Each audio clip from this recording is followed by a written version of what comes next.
Hola, muy buenas noches, buenas tardes, buenos días para aquellos que están todavía empezando el día. Para mí es un gran gozo y una gran alegría poder estar de nuevo con ustedes y gracias por esa posibilidad de tenerme en sus casas.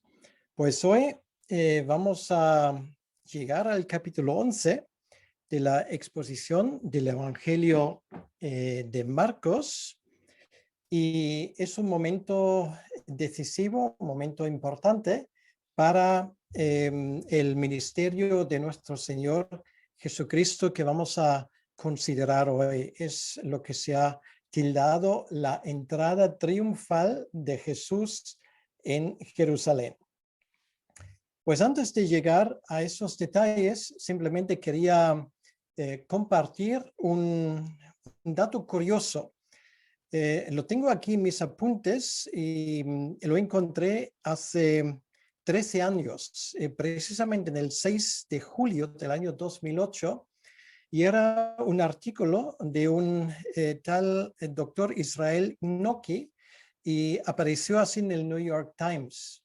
Y él dijo, y esto fue hace 12 años, y me imagino que esto no habrá cambiado hasta el día de hoy, él dijo que aún a día de hoy, la mitad de la población del Estado de Israel, que sería a día de hoy unos 4 millones de personas, están esperando a que venga el Mesías. Bueno, no es exactamente como nosotros hoy, que siempre estamos pendientes de que Jesús vuelva, sino ellos esperan que el Mesías venga por primera vez. Así que es muy interesante porque realmente en 2000 años para ellos no ha cambiado nada. Siguen esperando a aquel que sus corazones anhelan, y las promesas de las escrituras del Antiguo Testamento anuncia el Señor Jesucristo. Nosotros, gracias a Dios y nunca mejor dicho, sabemos que Él ha llegado, y esto precisamente vamos a mirar un poco hoy. Hay otra curiosidad: si en alguna ocasión les invitan para asistir a una boda judía, se van a dar cuenta de una cosa muy curiosa: siempre hay un cubierto de más. Y la razón para eso es por si acaso llegara el Mesías durante la boda, para que él se pueda sentar y participar en la fiesta. Ahora, no sé si ellos también van a cobrar el cubierto de más por si acaso. Eso no me extrañaría si fuera el caso, pero eso sinceramente hasta el día de hoy no he podido averiguar. Vamos a centrarnos en el texto. Hasta el momento hemos cubierto 3 años y medio, lo que duraba el ministerio público de nuestro Señor Jesucristo, 3 años y medio que en el Evangelio de Marcos equivalen a 10 capítulos. Y ahora viene una curiosidad. Los próximos capítulos, que son del 11 al 16, o sea, los próximos 6 capítulos, cubren solamente lo que equivale a menos de una semana. Y esto ocurre así en una relación similar en cada uno de los 4 evangelios. Y esto quiere decir que nos muestra donde Dios pone el énfasis. El énfasis no está en Belén, el énfasis está en el Calvario. El énfasis no está en la vida de Jesucristo, el énfasis está en su muerte. Quiere decir, lo que los evangelios nos demuestran no es en primer lugar su ejemplo, aunque eso también es muy importante, sino es lo que hizo en la cruz, quiere decir su redención. Ahora vamos a ponernos en el contexto.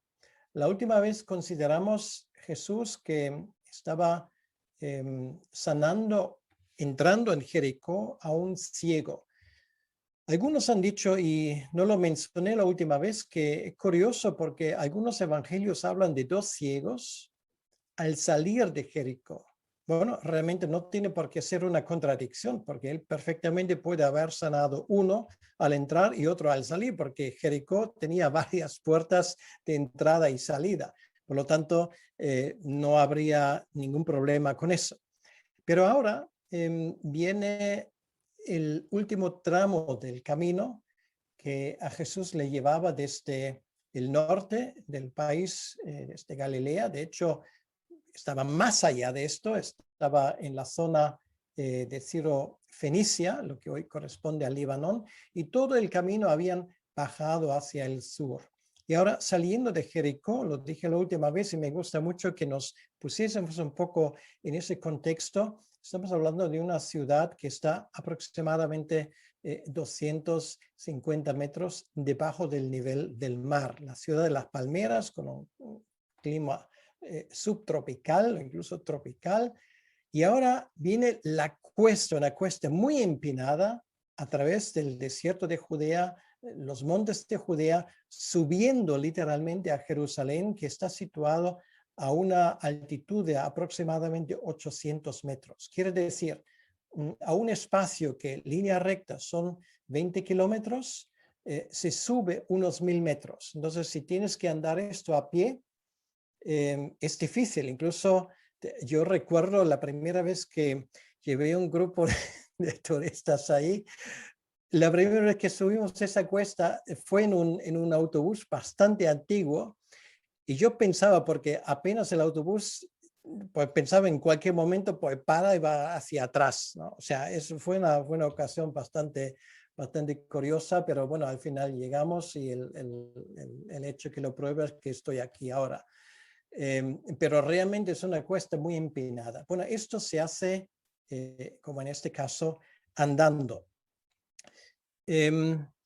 Según el calendario judío, estamos hablando ya del día 10 de Nisan, que es en aquel momento era finales de marzo. Para ser más exacto, estaríamos hablando según nuestro calendario del 27 de marzo del año 33 después de Cristo. Y era lo que nosotros para nosotros el Domingo de Ramos, para los judíos el 10 de Nisan era el momento cuando se empiezan con los preparativos de la fiesta de la Pascua. Es muy interesante porque en ese día se apartaban en todo el país los corderos que luego se iban a sacrificar en Jerusalén en el día de la Pascua, en esa fiesta conmemorativa de la salida de Egipto. Y por lo tanto son los últimos días, no solamente para los corderos de la Pascua, sino también estamos hablando de los últimos días de nuestro Señor Jesucristo antes de su muerte en la cruz. Y ahora el Señor efectúa un cambio bastante interesante en sus costumbres. Hasta ahora, como nos hemos dado cuenta, él evitaba llamar la atención. Él siempre dijo, todavía no ha llegado mi hora. Vamos a ser discretos, por favor, no compartéis, bueno, guardaros para vosotros mismos. Pero ahora, de repente, para decirlo así, cambia de estrategia. Y ahora es el momento cuando él hace todo a la plena luz del día, para decirlo de alguna manera. Hasta ahora siempre evitaba llamar la atención, sobre todo a que no se le llamase rey, pero ahora el Señor rompe con esto. Se presenta intencionalmente en público y está ahora a punto de producirse el acontecimiento más importante de la historia de la humanidad. Y gracias a Dios, en el sentido literal y nunca mejor dicho, tenemos en los 4 evangelios un relato bastante completo de esta última semana. Y lo que acaba de decir, esto realmente es el centro de gravedad de los 4 evangelios, estos acontecimientos.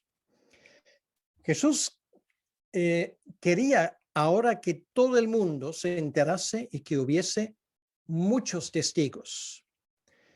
La ciudad ahora está llena de gente porque no olvidemos, la Pascua, el Pesaj, era la primera de las 3 fiestas obligatorias para cualquier judío. Era tan obligatorio que incluso un judío que en esa fecha no podía acudir a Jerusalén, podía celebrarlo un mes más tarde.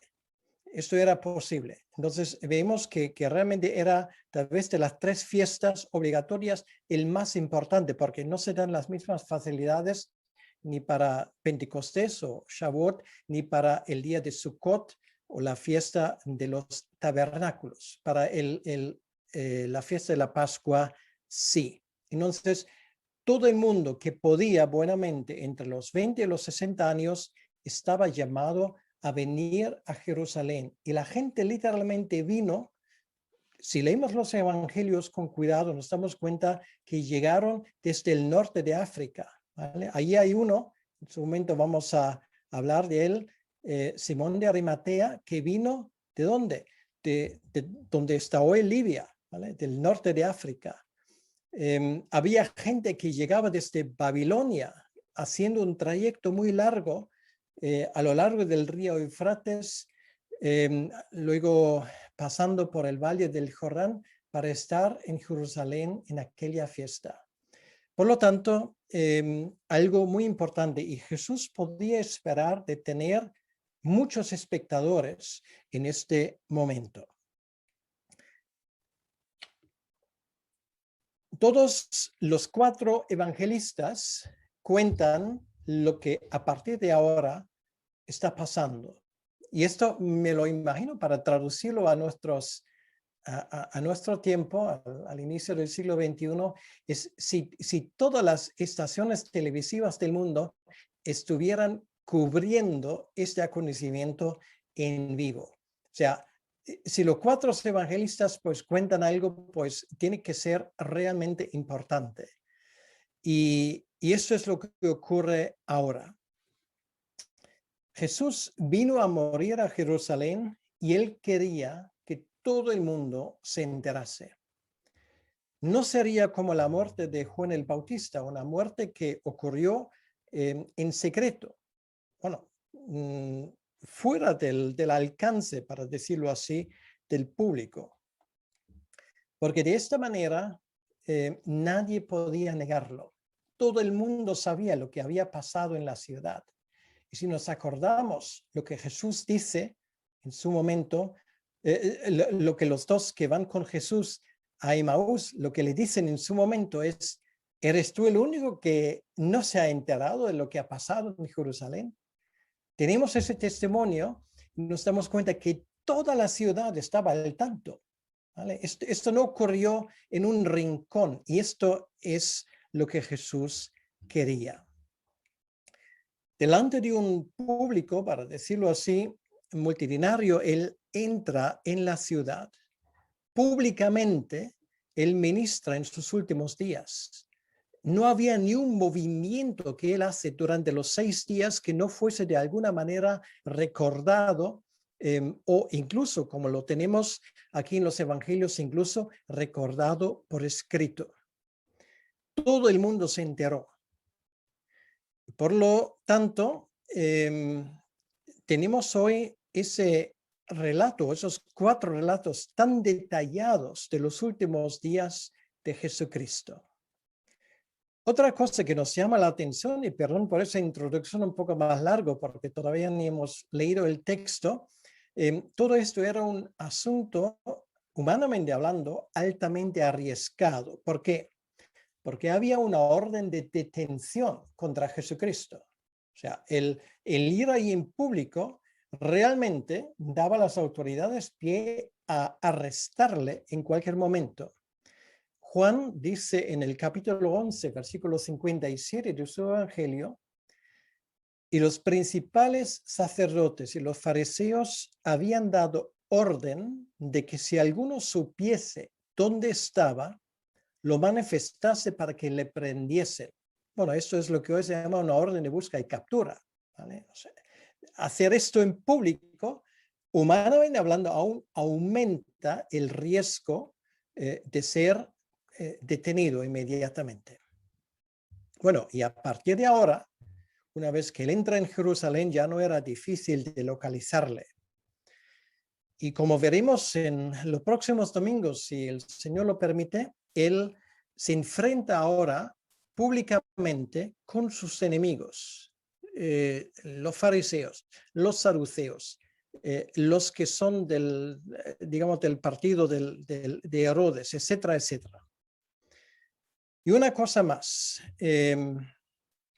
nos damos cuenta que todo lo que ocurre ahora, y lo tenemos por escrito, son pruebas fehacientes, realmente pruebas que delante de un tribunal tendría peso de confirmar estos hechos. Y esto hace los 4 evangelios, les convierte en algo especial.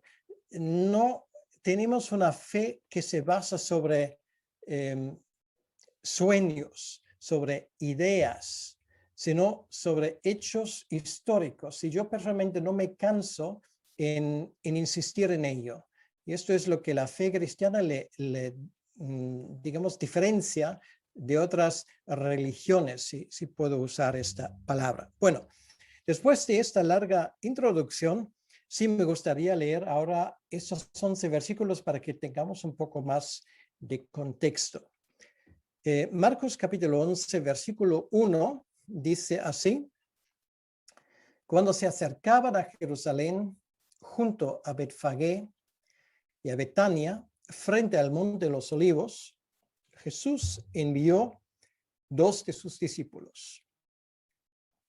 Y les dijo: id a la aldea que está enfrente de vosotros, y luego que entréis en ella, hallaréis un pollino atado, el cual ningún hombre ha montado. Desatadlo y traerlo. Y si alguien os dijere: ¿por qué hacéis eso? Decid que el Señor lo necesita y que luego lo devolverá. Fueron y hallaron el pollino atado afuera a la puerta, en el recodo del camino, y lo desataron. Y uno de los que estaban allí les dijeron: ¿qué hacéis desatando el pollino? Y ellos entonces le dijeron como Jesús había mandado, y los dejaron. Y trajeron el pollino a Jesús y echaron sobre él sus mantos, y se sentó sobre él. También muchos tendían sus mantos por el camino, y otros cortaban ramos de los árboles y las tendían por el camino. Y los que iban delante y los que venían detrás daban voces diciendo: Hosana, bendito el que viene en el nombre del Señor. Bendito el reino de nuestro padre David que viene. Hosana en las alturas. Y entró Jesús en Jerusalén y en el templo. Y habiendo mirado alrededor de las cosas, como ya anochecía, se fue a Betania con los 12. Vamos a orar un momento. Señor, te pedimos que tú añadas a la lectura de tu palabra también tu bendición. Te damos las gracias, Señor, de nuevo por esa oportunidad de meditar en lo que los evangelios nos cuentan de estos acontecimientos tan importantes.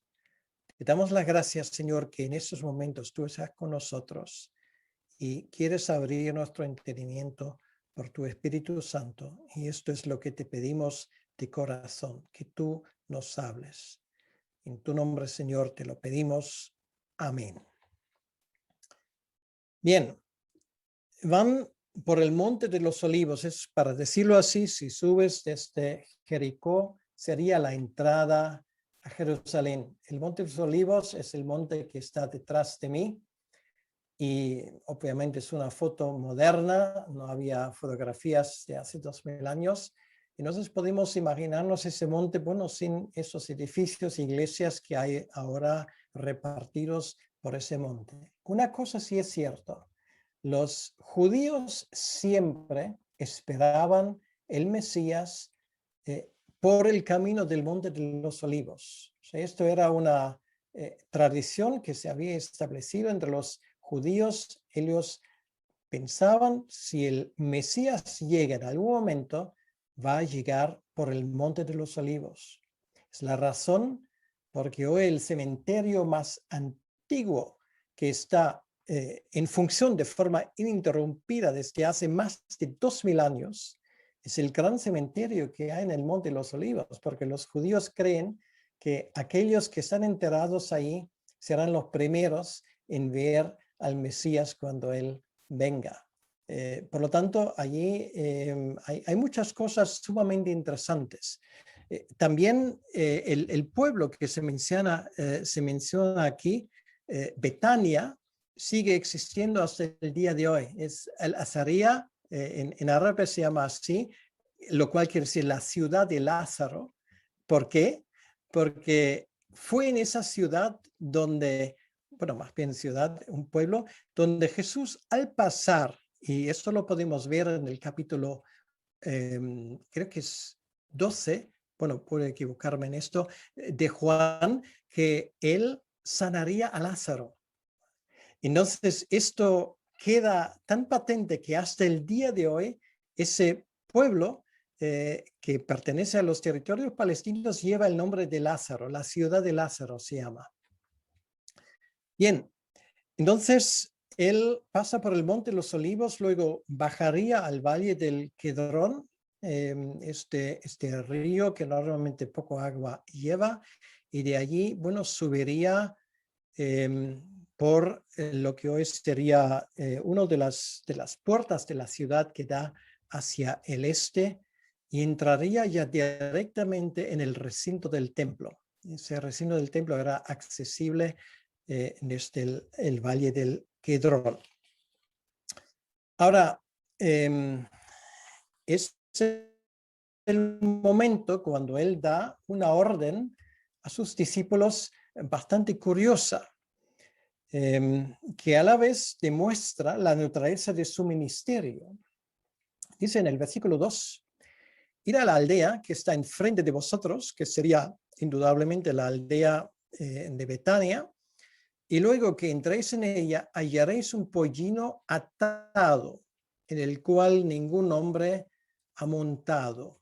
Desatarlo y traerlo. Lo que nos demuestra esto que Jesús no tenía ni siquiera un animal de carga que estaba al alcance de mucha gente. No tenía ninguno. Todo el camino que él recorría lo recorría sin ayuda. Quiere decir que el Señor del universo, dueño de todo, es tan pobre que aquí en la tierra, pues tiene que tomar prestado un animal de carga. No tenía casa, no tenía dirección fija, no tenía barco, tenía que tomarlo prestado de Pedro, no tenía asno, no tenía silla de montar en ella porque la gente tenía que echar allí sus propios mantos, ni siquiera literalmente tenía donde caerse muerto porque hasta la tumba tenía que tomar prestado.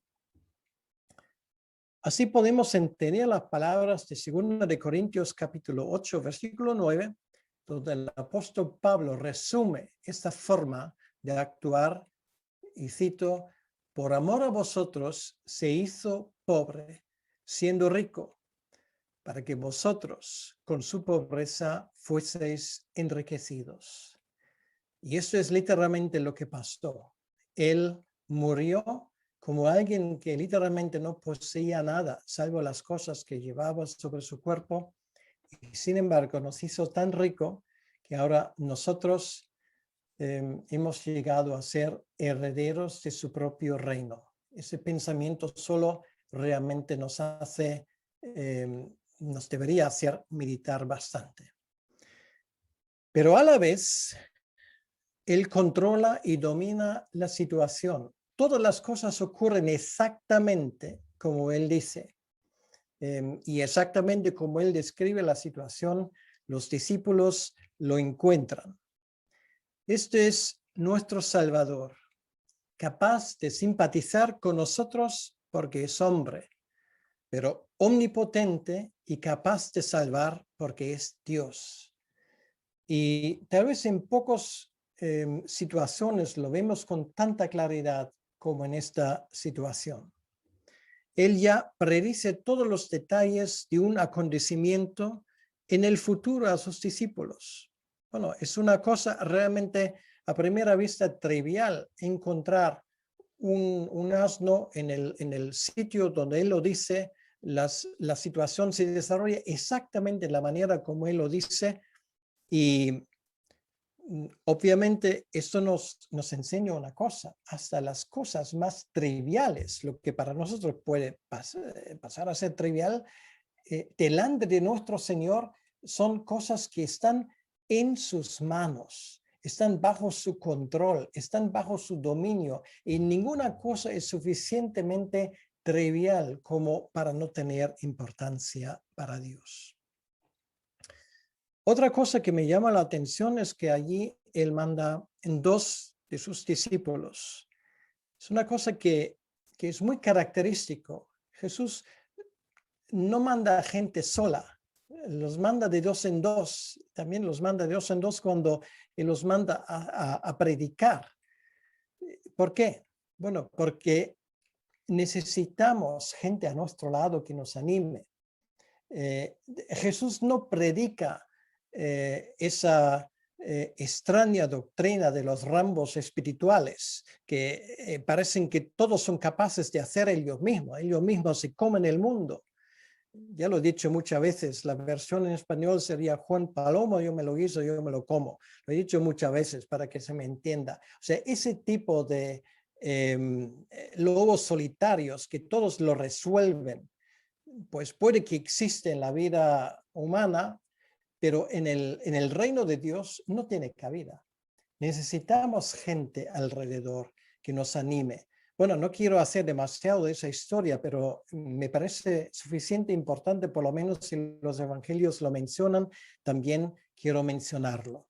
Luego dice aquí que la característica de ese animal es que en el cual ningún hombre se ha montado.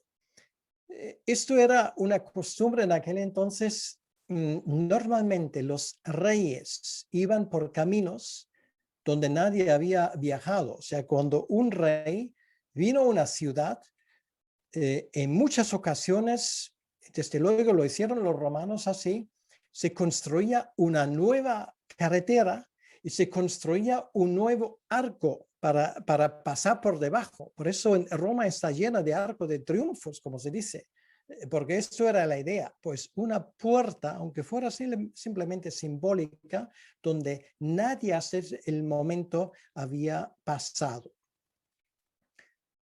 Y luego dice, cuando alguien, dice Jesús, si alguien nos pregunta, decirle simplemente, el Señor lo necesita. El Señor lo necesita, y esto es razón suficiente. Y perdón que haga esa aplicación tan personal para tu vida y para mi vida. ¿Qué te parece? Si el Señor necesita algo en tu vida, pues hay razones suficientes para no ser tacaño, sino dárselo. Si el Señor lo necesita, pues nosotros nos toca obedecer.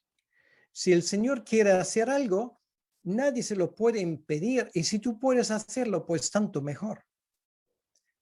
Pero incluso hay un detalle que a mí me encanta, versículo 3 al final, y que luego lo devolverá. O sea, que no creas tú que vas a enriquecer al Señor dándole cosas. Si esto para algo sirve, nos sirve el ejemplo. Si tú le das algo al Señor, el Señor te lo devolverá. Y no vamos a decir esto con una actitud mercantil. Yo sé que hay gente que andan ahí y dice, bueno, si tú al Señor le das, quiere decir a mí, porque yo recojo la ofrenda, le das 100 euros, el Señor te va a devolver 1000. No, eso no estamos hablando. Le estamos hablando de que si tú le pones a disposición algo para el Señor, no creas tú que hayas enriquecido al Señor, ni creas que por eso te vas a quedar pobre o sin medios. Es uno de los milagros que hay, el Señor lo devolverá, devolvió hasta la tumba porque solamente lo necesitaba para 3 días, ¿vale? Entonces, devolvió el asno. El Señor no va a ser tu deudor. No creas esto.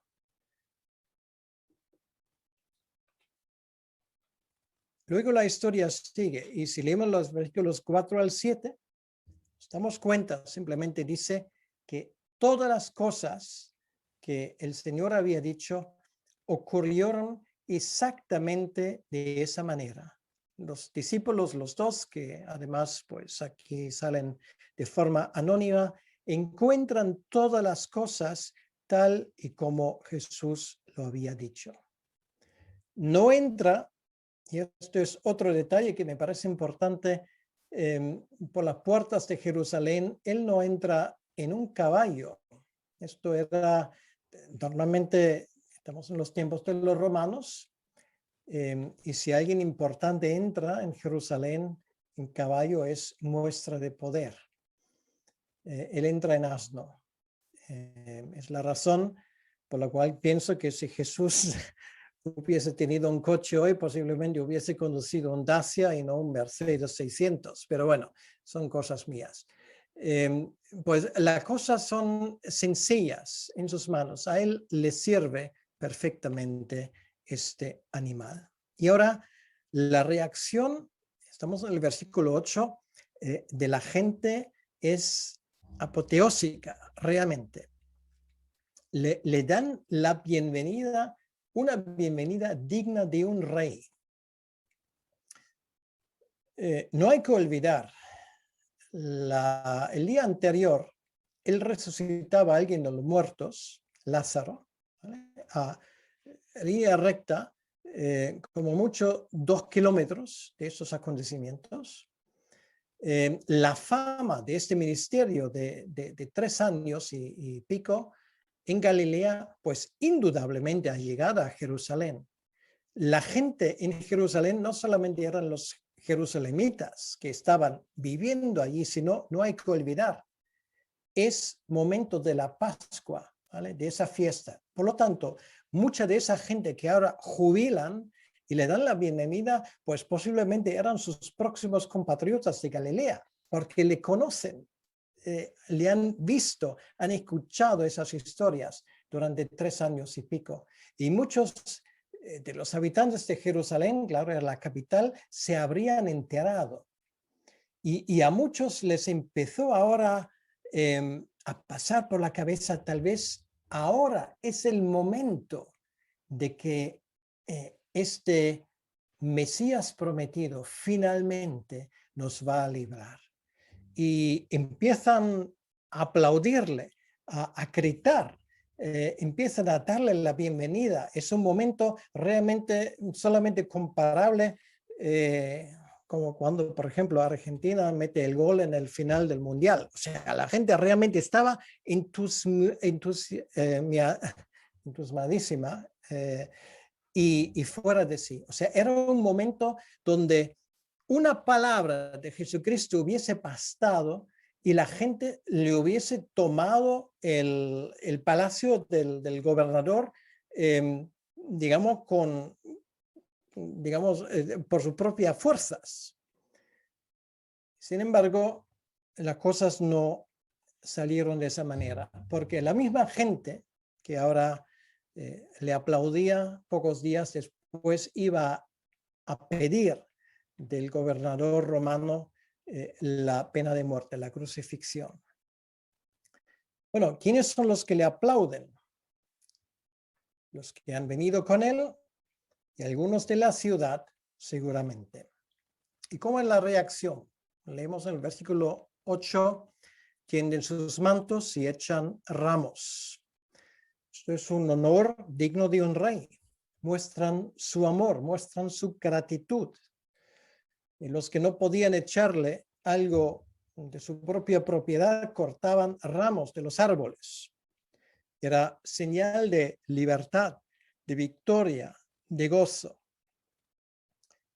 Había en ese momento mucho entusiasmo, pero poco entendimiento, como tantas veces también hoy en día. Y esto no solamente se refiere a la gente en términos generales, se refiere también a sus discípulos. Juan 12, versículo 16 dice, estas cosas no las entendieron sus discípulos al principio, pero cuando Jesús fue glorificado, entonces se acordaron de que estas cosas estaban escritas acerca de él y de que se las habían hecho. Los discípulos, llevados de un acontecimiento a otro sin entenderlo, realmente. Y ahora de repente, imagínate, muchas veces tenían que enfrentarse con oposición, muchas veces durante su ministerio. Y ahora, ponte en el lugar de los discípulos. Imagínate que tú fueras uno de ellos. Después de ver muchos palos y muchos rechazos durante 3 años y medio, llegas a la capital, a Jerusalén, y la gente está a tus pies, ¿vale? O sea, ¿qué debería haber pasado por la cabeza de estos? Me imagino que habrán pensado no en la crucifixión, sino ahora ha llegado el momento. Ahora ha llegado el momento de establecer el reino del Mesías. Vamos a echar a los romanos, tal vez de una forma amable, pero vamos a echarlos de todos modos. Y tal vez a Jacobo y Juan de nuevo les habrá cruzado por la cabeza y nosotros a la derecha, a la izquierda de Jesús. Finalmente se cumple nuestro sueño. Y Pedro, bueno, igual va a ser el primer ministro, pero nosotros sus mayores consejeros. Bueno, las cosas no salieron exactamente así. Lo que ocurre ahora es el cumplimiento de una vieja profecía que está escrito en el penúltimo libro del Antiguo Testamento, en el profeta Zacarías. En el capítulo 9, versículo 9 dice, y es una profecía que en aquel día se cumplió literalmente, alégrate mucho, hija de Sión, da voces de júbilo, hijo de Jerusalén. Y aquí tu rey vendrá a ti, justo y salvador, cabalgando sobre un asno, sobre un pollino, hijo de asna. Bueno, ¿quién se inventa esas cosas? Esto solamente puede hacer él que realmente guarda y dirige los caminos de este mundo. Aquí esto se cumple literalmente. Y dan voces, dice en el versículo 9. Algunas de las cosas que dicen, por ejemplo, Hosana. Bueno, algunas de las cosas vienen del Salmo 118. Bueno, me quiero tomar el tiempo para echar un vistazo. El Salmo, mientras que lo buscamos, lo explico. El Salmo 118 es un salmo que forma parte del gran Halel. Quiere decir que forma parte de la liturgia de la Pascua. Cuando dicen el mismo Evangelio de Marcos que salieron después de haber cantado el himno, esto se refiere a los salmos 114 o 113 hasta el salmo 118. Eso se cantaba durante la celebración de la Pascua. Y el salmo 18 es un salmo plenamente mesiánico. Y solamente voy a leer de ese salmo, el versículo 25 y 26, dice, oh Yahvé, sálvanos ahora. Bueno, esto es Hosana, ¿vale? Esto es lo que significa, te ruego, oh Yahvé, que nos haga prosperar ahora. Bendito el que viene en el nombre de Yahvé, desde la casa de Yahvé os bendecimos. Esto se cantaba poco antes de terminar la fiesta de la Pascua. La gente lo tenía en la cabeza y ellos ahora se dan cuenta, esto ahora se cumple delante de nuestros ojos. Bendito el que viene en el nombre del Señor. Baruch Habaim. Lo dicen los israelitas hasta el día de hoy. Es la forma de dar la bienvenida a alguien muy querido. Si tú vas al aeropuerto de Tel Aviv, pues puedes verlo en hebreo y en árabe. Y dice en hebreo, Baruch Habaim, bienvenido a aquellos que vienen. Bueno, no ponen en el nombre del Señor. porque muchos vienen para hacer negocios. Pero esto es la forma como das la bienvenida a un amigo. Ahora, por última vez en mucho tiempo, Jesús ahora pisa tierra de Jerusalén. Ese sueño de una ciudad que ha visto morir muchos profetas y él sería el siguiente. Bajando por el camino del Monte de los Olivos, bajando al valle de Gedrón, como lo dije antes, ves toda la ciudad a tus pies. Una cosa que aquí Marcos no cuenta, pero lo vemos en, por ejemplo, el Evangelio de Mateo, que al ver la ciudad, a Jesús le salen las lágrimas. Y es el momento cuando él habla de, oh Jerusalén, Jerusalén, cuántas veces he querido juntar a la gente. Él ve la plaza del templo, la residencia de Pilato, al lado opuesto de la ciudad. Y luego también se podía divisar, sin lugar a dudas, desde el Monte de los Olivos, un pequeño montículo fuera de la ciudad, que era el Monte Calvario. Allí dentro de esa ciudad que él tenía en su mira estaban los fariseos, los sacerdotes, preparándose para poner fin a su vida. Allí estaba en una celda debajo del palacio del gobernador Barrabás, un terrorista esperando en la cárcel la condena de muerte. Todavía él no sabe que iba a salir libre, que un hombre iba a morir literalmente en su lugar. Ahí está Pilato, gobernador romano. Se va a enfrentar al rey y al final su miedo al pueblo le vencería. Y ahí está la ciudad a rebosar, llena de gente ciega y mal dirigida, muy ocupada por las preocupaciones de la fiesta de la Pascua, tan preocupada que muchos de ellos ni se dan cuenta de lo que estaba pasando. Preparan el cordero de la Pascua sin darse cuenta que el cordero de la Pascua con mayúsculas ahora está entre ellos. Y viendo así a la ciudad a sus pies, cuando parece bañada por los últimos rayos de la luz del sol en aquel día, les salen las lágrimas y dice, voy a citar del Evangelio de Lucas capítulo 41 al 44, o si tú también conocieses, a lo menos en este tu día, lo que es para ti paz, mas ahora está encubierto de tus ojos, porque vendrán días sobre ti cuando tus enemigos te rodearán con vallado y te sitiarán y por todas partes te estrecharán y te derribarán a la tierra. Tus hijos dentro de ti y no dejarán en ti piedra sobre piedra por cuanto no conociste el tiempo de tu visitación. 40 años más tarde se cumplió esa profecía a pie de la letra.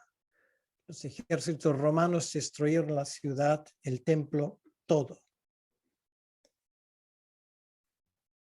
Me hace pensar, si Jesús ve nuestro pueblo, ve nuestra ciudad, y tal vez ve nuestra familia, ¿lloraría por nosotros? Él lloraría cuando sus ojos ven lo que están viendo. Es posible que él lloraría la suerte de lo que va a esperar mucha gente que nos rodean ahora, que no saben realmente en la situación donde se encuentra. Gente que se creen con el derecho de poner en ridículo a todo lo que tiene que ver con la palabra de Dios. Incluso algunos entre ellos que pretenden servirle en su nombre, usando su nombre en vano. A veces realmente nos hace pensar lo que haría Jesús si él ahora miraría nuestra ciudad. Por el momento, mirando el templo, no hace nada. El texto dice que de hecho él va al templo. Dice aquí en el versículo en el versículo 11, y entró Jesús en Jerusalén y en el templo, y habiendo mirado alrededor todas las cosas, como ya anochecía, se fue a Betania con los 12. Él volvería, porque ahí se quedaría fuera de la ciudad porque dentro no había sitio donde dormir. Pero realmente en aquel día él no echaría ningún discurso, él no tomaría el poder. Y es ya el momento cuando la gente se habrá calmado un poco. Y más que uno se habría dado cuenta que el Mesías que él había esperado era distinto. Las voces de aplauso pronto se callarían. El entusiasmo de algunos pronto se convertiría en el entusiasmo de pedir la cabeza de ese hombre que se comportaba de otra manera como ellos esperaban. No les gusta lo que ellos vieron y escucharon y finalmente se ofenderían. Y para Israel significaba que por el momento la nación pereció, rechazó a su rey. Pero como Pablo nos dice en los capítulos 9 al 11 de Romanos, llegaría la hora. Llegaría la hora cuando Jerusalén finalmente se da cuenta que aquel que habían crucificado, como también dice el mismo profeta Zacarías, aquel que habían traspasado era realmente su Mesías. Y bajo lágrimas sería el momento de salvación para ellos. Queridos, simplemente quiero terminar con esto. El Mesías que el mundo espera muchas veces es muy distinto que el Mesías que la Biblia nos presenta. Jesús no se deja usar, no se deja manipular, no se deja poner en los cajones que le tenemos preparado para ellos. Él sigue siendo Dios, Él sigue siendo Señor. Y desde luego no se deja manipular y usar para nuestros fines. Pero llegará el momento cuando nosotros, los que proclamamos su nombre, los que damos testimonio de que le hemos encontrado, cuando finalmente le vemos con nuestros propios ojos, y sea porque antes vamos a ir a Él porque Él nos llama, o sea que sea aquel día glorioso cuando Él volverá. Pero lo que tenemos por cierto es que llegará el momento cuando todos los que no creían le verán y también hincarán sus rodillas delante de Él. Y a aquellos que hemos creído en Él, le vamos a dar la bienvenida porque sabemos que el día de nuestra redención definitiva ha llegado. El gozo que sintieron los discípulos de Jesucristo a su entrada en Jerusalén no es nada comparado con el que todos los creyentes experimentarán cuando Él aparezca otra vez revestida de gloria y de majestad, pero esta vez para gobernar para siempre. Lo primero se acabó pronto y el gozo se cambió en lágrimas de amargura. Lo segundo jamás cambiará, ni terminará. Ni una palabra se dirá contra el Rey de los Reyes cuando Él venga de nuevo. Y esta vez en su trono de gloria. Y ante Él toda rodilla se doblará. Que Dios te bendiga. Vamos a orar un momento. Gracias, Señor, te damos por esa bendita esperanza que tenemos. Y queremos decirte, bendito aquel que viene en el nombre del Señor. Gracias por habernos traído esperanza. Gracias por este bendito conocimiento que nos has dado. Y no solamente esto, sino nos has salvado. Ahora no tenemos que gritar, Señor, sálvanos, porque ya nos has salvado. Y te pido, Señor, sobre todo por aquellos que tal vez nos escuchen, que aún no han experimentado esto, que tú les salves en este momento. Te pedimos, Señor, que tú hagas lo que solamente tú puedes hacer, abrir un corazón duro, un corazón humano, para que también puedas entrar allí. Te pedimos, Señor, que tú nos bendigas y que en esta semana que va a empezar de nuevo mañana, jamás olvidaremos lo que tú has hecho. Te bendigo, Señor, por esa bendita esperanza que tenemos. Somos unos privilegiados. En tu nombre, Señor. Amén.